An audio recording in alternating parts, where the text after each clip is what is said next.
Bro, when people, what I got from that is he's a hater. You don't know me as a person. You know?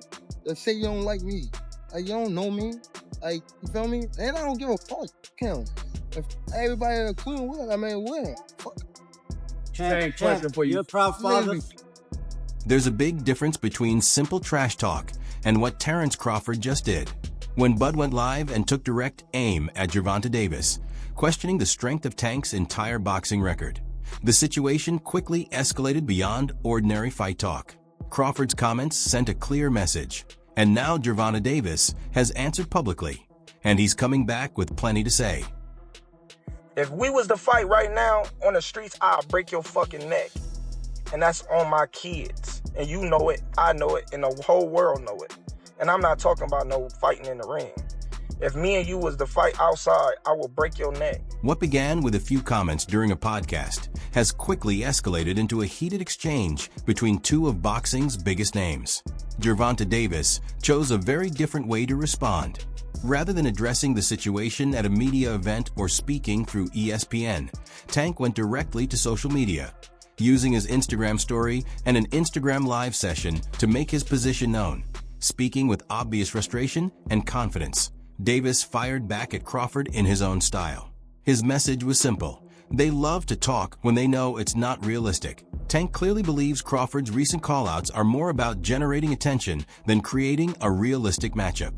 From Davis's point of view, Crawford has only recently established himself at welterweight, while Tank has been competing 2 divisions below that weight class.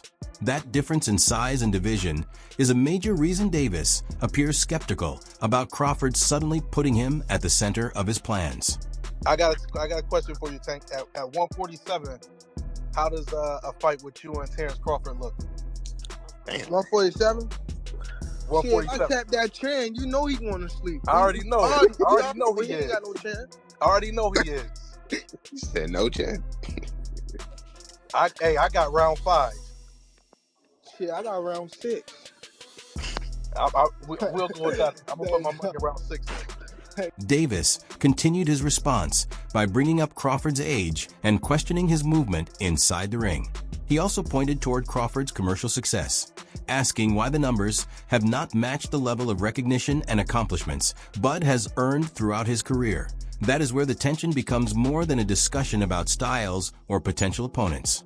From Tank's perspective, the issue also comes down to the business side of boxing and the financial value that comes with these high-profile matchups. Gervonta Davis say you need the money. Shit. What's going on with you and Gervonta? If I'm a boxer, he a boxer, you a boxer, we all need the money. I ain't doing it for free. Thank you. What if Gervonta said, hey, I'll come up to 154.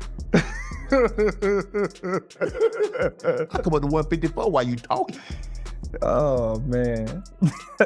You go to you'll fight Gervonta at 154? I wish him the best. That's all I'm gonna say. Why did it come? The deeper issue becomes clearer when you look at what Tank believes is driving Crawford's comments.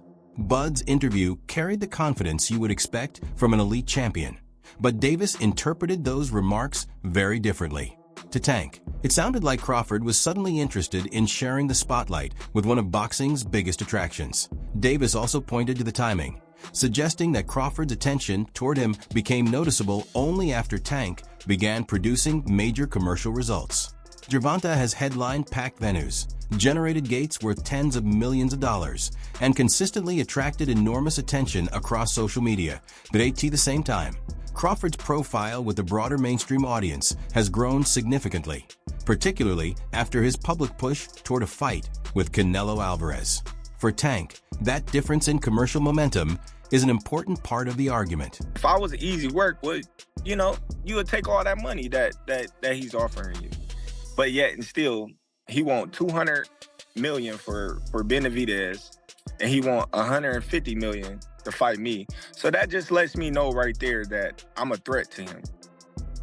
I'm a threat to him. I'm a threat to his legacy, because it would be crazy for a guy that started at 135 to come all the way up to 168, your weight, no catch weight, no none of that, and dethrone you. So, you know, he got that in the back of his head. You know, this guy, for one, he's tough. From Davis's point of view, he believes he is the bigger attraction and that Crawford is trying to benefit from the momentum Tank has created. However, there is another important part of the argument that Davis did not address in his response. Crawford's criticism of his bout with Lamont Roach that Bud's comments about that matchup went beyond ordinary trash talk. Rather than simply taking a few verbal shots, Crawford focused directly on the substance of the fight and delivered a much more pointed critique.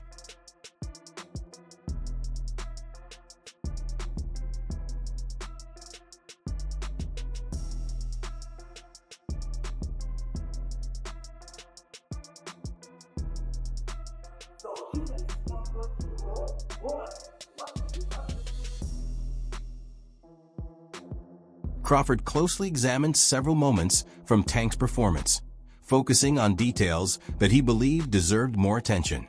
One of the biggest points he raised was the 9th round sequence when Davis went down to a knee, yet the official did not record the moment as a knockdown. Bud also brought up the controversy involving the towel and questioned the handling of the situation. He then pointed to referee Steve Willis, noting that a count appeared to begin before being interrupted before it was completed, which Crawford viewed as another unusual moment from the fight. You can help me out on this. This last fight, Roach and Gervonta. Have you ever seen anything like that? Man. I mean, you can't take a knee. That's a knockdown. Whether because I saw Floyd break his hand, hitting the guy and took a knee, and they gave Floyd an 8 count. So I'm trying to figure out how Gervonta avoided that. And then I'm trying to figure out how he got his guy come up to the top of the ring and wipe grease out his eyes. They do that now, Bud?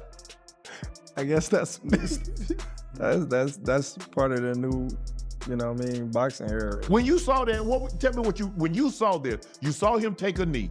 And that clearly struck a nerve with Davis. The Lamont Roach fight had already produced a controversial moment that attracted scrutiny, and Crawford's decision to bring those details back into the conversation placed Tank's reputation under renewed attention. For Davis, having another fighter publicly revisit one of the more uncomfortable chapters of his career was bound to make the exchange even more personal. Did you get your hair done 2 days before the fight? Yeah. I ran water over it today, but I must ain't do it enough. Can you describe what the feeling was like in the ring? And was it to get the towel out, to get the burn out of your eyes, or what was going on? I didn't want to get caught. I didn't want to get caught while my eyes was burning, and you know, like you can get knocked out like that. So I'd rather take the knee than, you know. But I didn't really know that you can like get disqualified for all that, or like when you start counting, I'm like, what the hell? But I don't know. It's cool. And then you see he go to the apron and this guy come up to the top of the ring. Well, he's like, hold on, what's going on? I'm just as confused as you. I said, huh? I was just like, oh, that's crazy. And Steve Willis is a great referee. He is. And he started counting then. Davis never specifically responded to the controversy surrounding the Roach bout, but his overall message made his position fairly clear. He pushed back against what he viewed as misleading narratives and encouraged fans to watch the fight again while setting their personal loyalties aside. His attitude was equally direct. Crawford's comments were not something he considered worth worrying about, in Tank's view, but was simply speaking loudly because he had an audience and cameras focused on him. This is my opinion. Sure. It was a great fight. It was a close fight. Depending on what they do with that decision of taking the knee, depending if the commission reverses the decision, or I think a draw was meant to be. So I like the draw. No, if you take the knee, man, if you take a knee in the 90s or in 2000, you're taking a point off. That's the bottom line. You're taking a point off. I don't know what happened with the referee. Maybe he was a little starstruck. Maybe he was a little, Because he loves Tank, he loves New York, he loves the big lights. You know, the referee with the eyes, you know, he's like, a point should be deducted if you take a knee. It's a fact. It's in the rule book, right? The fact that they didn't take it away, then that's where the controversy is, right? It's not, look, did Gervonta get hit? Was he dazed? Who knows? Only he knows. But what I saw, when you take a knee, that's an automatic point. That's just the rule. This is not basketball. This is not, this is not basketball where, wait, hold on, my ankle hurts. Hold on, let me take a timeout. You don't take timeouts in boxing. It just doesn't happen. Whether he had something in his eye or not, you have to fight. There's 3 minutes to fight. So if you take a knee, if you go to your corner, I mean, the rules are the rules. And I don't know what New York is gonna settle on, but the rules are the rules. The audience had a very different reaction. Social media quickly filled with debate, with some fans praising Tank for remaining composed, while others believed he was avoiding the central issue. Their main criticism was that Davis never issued a clear challenge to Crawford. He did not say he was ready to make the matchup happen, offer to move up and wait, or demand that Crawford put a contract in front of him. That silence became a major talking point, and it has only increased the pressure surrounding a potential fight between the two. Cards. Judge at the ringside, Eric Marlinsky scores it on 115 to 113 in favor of Gervonta Davis. Judges Steve Weisfeld and Glenn Feldman both scored about 114 to 114, even a draw. The decision is a majority draw.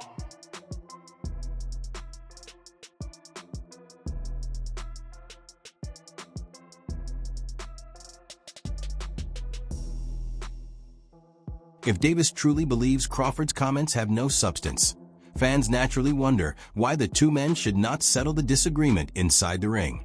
Instead, the situation has become a prolonged back and forth, with neither fighter appearing willing to fully commit to making the matchup happen.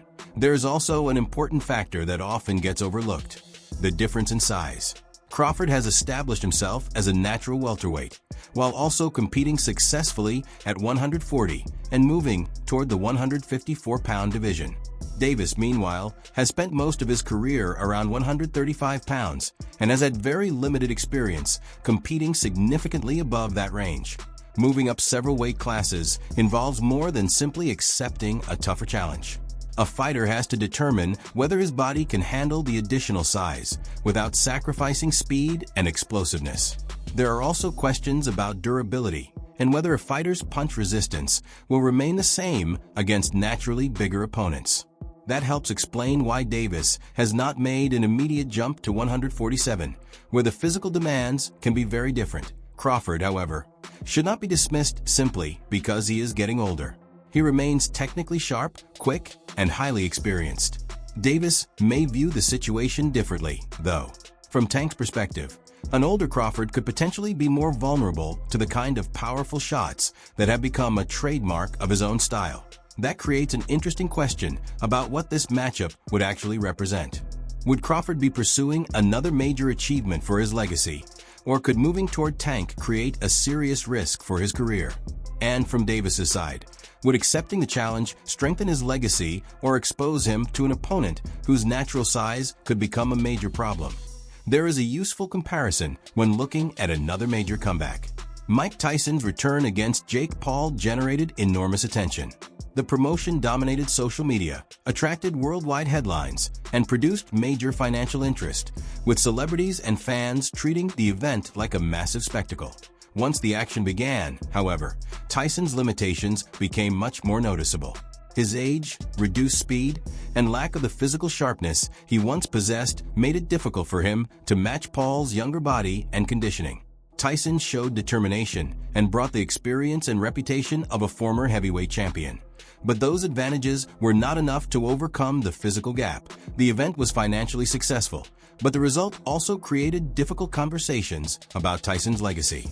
For many fans, Seeing one of boxing's most iconic figures lose to a fighter who originally became famous through YouTube was not the ending they wanted for Iron Mike's career. Fights. You know the last 2 fights you want to go out on? Yeah, just The last fight you want to go out on? Like, who? Do you have anybody in mind?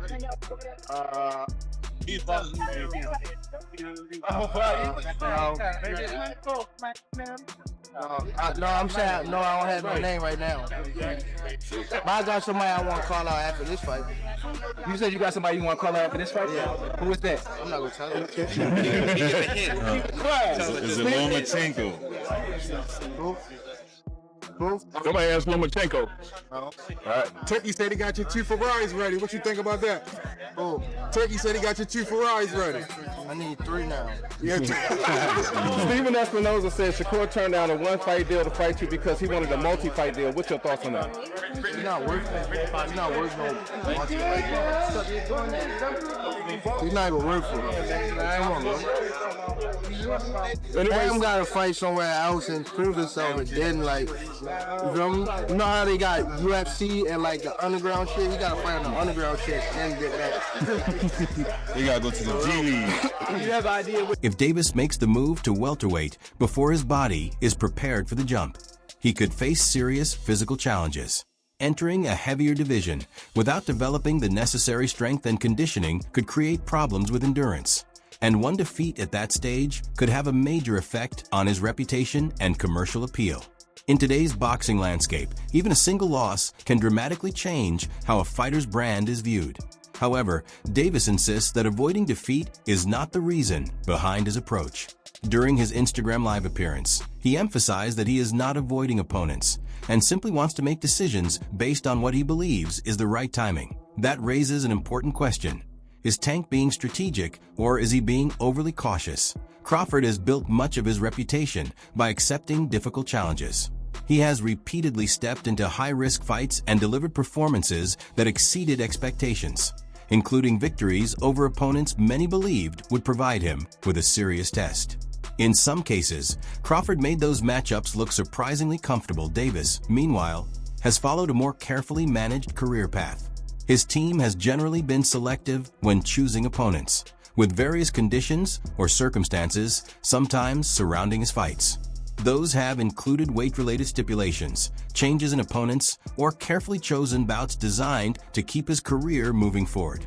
That difference in approach is now becoming one of the central issues in the growing Crawford-Davis debate. Tank would never even think about to come up to 154. What about 47 though? Yes, if he get to pick his opponent. But Tank would never come from 35 to 54. Y'all got into it on social media around that time. Is that just you being competitive, like when that happens? Or is it like... I just really don't like that dude.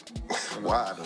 Cause I just don't like him. Like, I really don't like him. That's like just not your cup of tea. That's just not your... I don't like nothing about him. I just feel like, he just one of these little arrogant little dudes that's using what he got to shield him. He got a lot of security guards around him, and he's in the limelight and stuff like that. But in certain situations, he wouldn't be acting like that. Do you like him as a fighter though? Yeah, he's a damn good fighter. Yeah. But like his core personality and his ways, nah. That difference is one reason some fans are beginning to favor Crawford in this debate. They see an established champion who has repeatedly taken on difficult opponents now showing interest in a fighter whose career has followed a more carefully controlled path. There is also another important part of the story that deserves attention: the history between the two sides.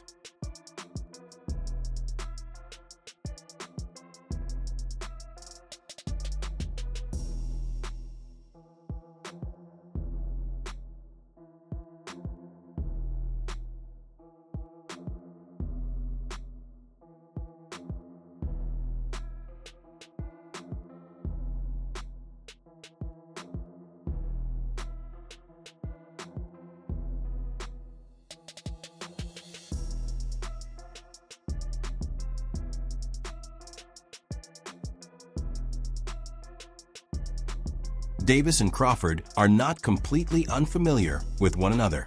Their careers have crossed paths over the years, including time spent around the amateur scene. and both have spoken about each other before. That history gives their current exchange a different level of familiarity. Davis has previously acknowledged Crawford's ability while maintaining that Bud is not impossible to defeat. Crawford, on the other hand, has praised Tank's talent while also suggesting that his career has been carefully managed. Because of that background, this situation feels like more than two fighters exchanging promotional comments. There is already a history between them, and that history is now becoming a much bigger public story. Then there is the financial side. A matchup between these two would have enormous attention. Davis has built a reputation as one of boxing's most dangerous punchers, while Crawford is known for his technical ability and championship success. That a fight combining those profiles could attract virtually every section of the boxing audience, from longtime fans and serious fight followers to younger viewers discovering the rivalry through social media. The potential audience would extend far beyond traditional boxing fans. What's your take on this Tyson thing? I don't generally like the idea of 58-year-old men fighting. Your reflex is going to be slower. You can't take shots as much. And then you see him hit the pads.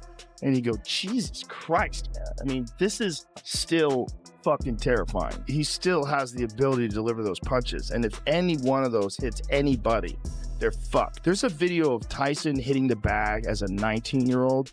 And he's throwing these combinations like...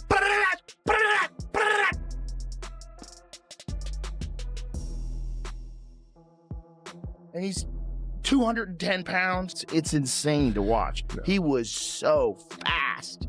And that was a big factor in his success. He does not have that kind of speed anymore. But he's still fast. He's not slow. A matchup of this magnitude could attract enormous financial interest from major boxing markets and streaming platforms, while the spectacle surrounding the event could become just as significant as the fight itself. High-profile celebrities could also become part of the promotion, adding even more attention to the occasion. This would have the potential to become far more than a standard boxing event. It could turn into a major cultural spectacle with audiences well beyond the sport. Yet despite all that potential, the two sides remain stuck exchanging words rather than finalizing an actual fight. At this stage, personal pride and competing egos appear to be making the situation just as complicated as the boxing itself. Gervonta Davis speaking about you. Is that ever a possible fight? Yeah, if he want to dare to be great, he can be like all the other fighters that's moving up 2 weight classes and, daring to be great. You would fight him, man. Tell him to come up there. He got to come to win 54. He said I got a glass chin, so tell him to come and touch it. Wow, man. Gervonta said you got a glass. He said I got a glass chin. Tell him to come and touch it. At 147? At 147. I'll make 147 for him. Ooh, see? Oh, man. You're going to have a pre-camp. Then what the people going to say? Oh, he's beating up on little guys. I don't know. So what happens from here? Crawford made the initial attack. Davis responded. But Tank stopped short of making a direct challenge. That has left boxing fans split. Some believe Bud went too far with his comments, while others think Davis is avoiding the matchup. Regardless of where people stand, there is no denying the potential of this fight. Boxing has plenty of talent across its divisions, but the sport is still looking for a truly massive matchup capable of capturing worldwide attention. Crawford versus Davis has many of the ingredients needed for that kind of event, that if both fighters eventually agree to step into the ring, the matchup could become one of the defining fights of this generation. But first, the talking has to turn into action. The biggest question now is whether Gervonta Davis is willing to take the risk and face Terence Crawford, or whether their rivalry will remain confined to interviews and social media. Who do you think wins if they actually fight, Crawford or Tank? Tell us why in the comments. Look at every part of the matchup: power, speed, movement, ring intelligence, and overall experience. Which fighter has the advantage when the bell rings? And if you want to see boxing's biggest stars finally face one another, instead of watching potential matchups disappear in negotiations, support the video and make your voice heard. Subscribe to the channel and enable notifications so you don't miss the latest updates. If this fight gets officially announced, or either fighter makes another major statement, We'll be here to break it all down.